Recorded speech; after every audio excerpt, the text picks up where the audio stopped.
I mentioned in my last video a concept called remembering the forgetting. Now, this concept is common in mystical traditions, non-duality, and psychedelic experiences. It suggests that before entering this finite reality, we possessed a higher awareness, perhaps of our infinite nature, oneness, or the illusory nature of separation. However, in order to fully engage with the experience of being human, we had to forget this awareness. Life then becomes a process of remembering what was once forgotten. This concept comes from mysticism and esoteric traditions. For example, in Hinduism, the idea of Maya, illusion, and Leela, a divine play, aligns with this. Souls willingly enter the illusion of separateness to play different roles. In Buddhism, ignorance, avidya, is considered the root of suffering, and enlightenment is the process of remembering one's true nature beyond the illusion. In Gnosticism, the soul is seen as having fallen into forgetfulness and must awaken to its divine origin. This is also a common theme in Western philosophy and modern spirituality. Plato's theory of recollection, from his dialogue Meno, suggests that learning is merely remembering knowledge the soul had before birth. In A Course in Miracles, reality is described as already perfect, but we have temporarily forgotten it, and the spiritual journey is one of remembering. Psychedelic insights often reveal to people a sense of having known deep truths before, but having forgotten them in ordinary consciousness. Some metaphysical interpretations suggest that consciousness deliberately enters a game or a simulation where forgetting is part of the experience, similar to how a video game character does not remember the player behind the screen. In my own exploration of the holographic nature of reality, this concept resonates. I've seen reality built up from nothingness, and when I remember, I take reality less seriously now. But as a person who is evolving spiritually, I often take life way too seriously.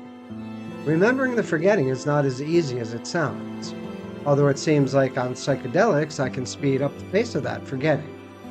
And then integrating back to reality, to the part of wanting to understand why we are here, can then be quite frustrating.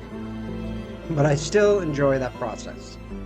Many who have near-death experiences report encountering vast knowledge and a feeling of, oh, I knew this all along. And past life regression often brings up a sense of having deliberately chosen to forget past experiences to fully immerse in the present one. Now, I've already experienced layers of this in my psilocybin journeys, seeing reality constructed before my eyes from nothingness, encountering my soul family, and gradually taking finite reality less seriously. The fact that each journey reveals something new while still feeling like a return to something that I knew suggests I must be actively engaging this process of remembering the forgetting. And the distinction between ordinary and expanded awareness is becoming increasingly fluid. Psychedelics amplify the process in a way that makes it more vivid, playful, and exploratory, like a backstage pass to the mechanics of reality. But I'm also able to slip in and out of that awareness in everyday life. At one level, I'm immersed in the experience, playing my role, engaging with reality as if it's solid and meaningful. But at another, I can step back and see it as a holographic projection, an illusion, a dance without losing the ability to enjoy it. Psychedelics seem to give me access to what feels like other universes. Perhaps it's just different facets of this infinite experience, possibilities we don't usually perceive in daily life. The deeper knowing that it's all part of the same thing.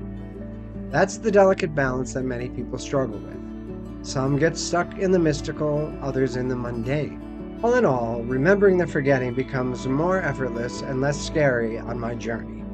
We definitely are more than the body we inhabit, but at the same time, we don't know what. It seems that there are infinite possibilities, and for some reason, the universe has different ways to tease us and let us see just enough beyond the veil to give us faith that there is much more to come, and it looks like fun.